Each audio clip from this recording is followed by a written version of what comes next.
পুরনিয়োগ দুর্নীতি মামলায় গ্রেফতার, ইডির হাতে গ্রেফতার এবং 10 দিনের ইডি হেফাজত সুজিত বসু।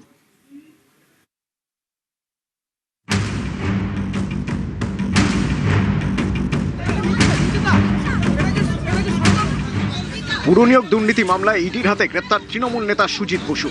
সোমবার 10.5 ঘন্টা জিজ্ঞাসাবাদের পর প্রাক্তন দমকল মন্ত্রীকে গ্রেপ্তার করে ইডি।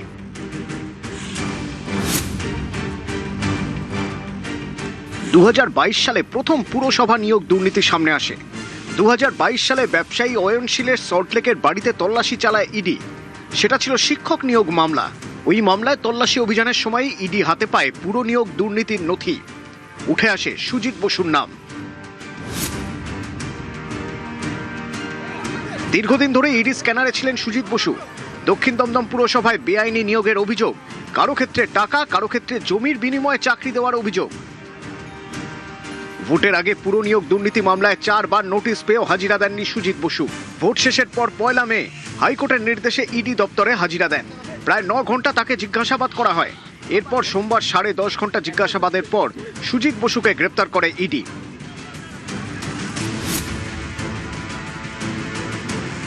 মঙ্গলবার আদালতে তোলা হয় সুজিত বসুকে।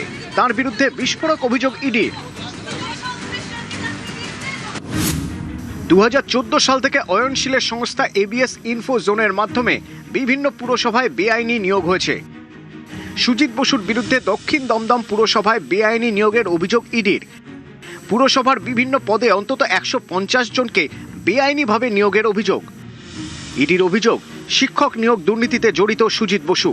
এর ডিজিটাল প্রমাণ মিলেছে। চাকরির বিনিময়ে মোটা টাকা নিয়ে সেই টাকা দিয়ে ফ্ল্যাট কেনা হয়েছে।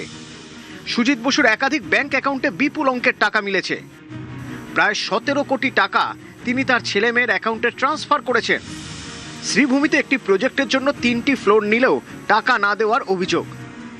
বিধাননগরের প্রাক্তন বিধায়কের ছেলের রেস্তোরাঁয় জমা পড়েছে প্রায় 6 কোটি টাকা। সুজিত বসুর ছেলের আরেকটি রেস্তোরাঁ রয়েছে। লকডাউনের সময় সেই চাইনিজ রেস্তোরাঁয় 1 কোটি 11 লক্ষ টাকার ব্যবসা দেখানো হয়েছে। এখানেই সন্দেহ হয় কেন্দ্রীয় এজেন্সির। লকডাউনের সময় বন্ধ ছিল রেস্তোরাঁ। সে সময় প্রাক্তন মন্ত্রীর ছেলের রেস্তোরাঁয় কিভাবে কোটি কোটির ব্যবসা? এ নিয়ে বৈধ কোনো নথি পাওয়া যায়নি বলেই আদালতে দাবি করেছে ইডি। পলিটিক্যাল অ্যারেস্ট, এটাই পরিবর্তন যেটা চেয়েছিল, সেই পরিবর্তনের জন্য প্রথম শুরু হলো পলিটিক্যাল অ্যারেস্ট। তার বিরুদ্ধে যদি কিছু থাকতো তাহলে সিবিআই নিশ্চয়ই সেটা আগেই বলতো। তাকে সাক্ষী হিসেবে ডাকা হয়েছিল, অ্যারেস্ট করলো।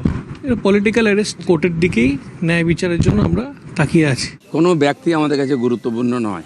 পুরো দুর্নীতি হয়েছে 15 বছর ধরে, সেই ত্রিফলা থেকে আরম্ভ করে।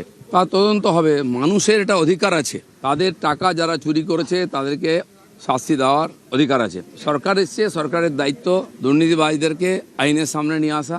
প্রশাসন সেই কাজটা করবে, আইন তাদেরকে সাজা দেবে। নিউজ 18 বাংলা। আরজি করে